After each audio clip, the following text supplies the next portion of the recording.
manok na native yan guys. Hindi ko alam kung ilang itlog. Kaya halos isa, dalawa, tatlong manok kong sabay-sabay. Tapos yung doon sa kabila magsabay-sabay yun. Tapos pag nagbuto yun, nako, ang daming aalagaan. Maganda tingnan pag marami.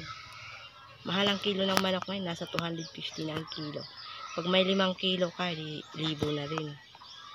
So ayan, guys, meron akong dito, alagang dalawang ganyan. So ginawa kong dito, hindi ko pa nalilinis. Ayan yung pato ko. Ayoko mag-alaga ng pato. Ayan. Ito yung brother ko na kahabwa ko lang din sa niya, 12 piraso yan. Yung itlog kasi niyan is 25 pieces. Alam ko marami siyang nangingitlog kaso 25 lang yung na may buto, may na buhay. Kaso maganda sana may incubator kasi yung tirang itlog pwede ko sana incubate yun. Sayang 11 pieces yung hindi na buo. So ayan, dito ko brother, after mga 2 weeks pwede ko sila ililipat din sa kabila ulit. Pag lumaki-laki na pwede ko na silang ibaba. So, ililipat ko na naman din sila sa kabila.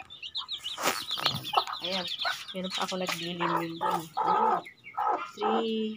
369 siyam na egg. Tapos dun sa kabila is 12 na. Hindi ilan na yun. Aking alagang native na manok. Sarap talaga dito magtira sa probinsya. Ayan. Marami yan sila guys. O, ayan na. Ayan, alaga ko. Malawak yung nila dito. O, ayan. Malawak. Ayan, dami na nila. Yung, bali, ang inahin ko is, 6 na inahin. Yan, lahat sila nangingitlog. Tingnan mo pag umitlog yan sila, oh. Sa isang itlogan, pag once may nag-itlog isa, doon na yan sila iitlog lahat-lahat. Ayun, marami pang bakante dito. Ayun po.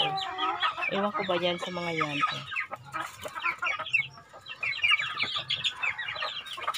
12 na. Alam ko 3 yan ang itlog dito. Ayan siya. Ang dami nila. Tapos meron pa akong brother doon na 12 peraso. Ayan. Meron pang akong naglilimlim doon na mga 2 pa. So, within this month, siguro mahigit 50 na sila. Ayan, ang dami nila.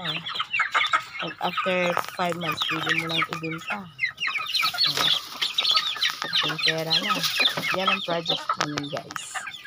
Padadamihin ko tomato. Yan.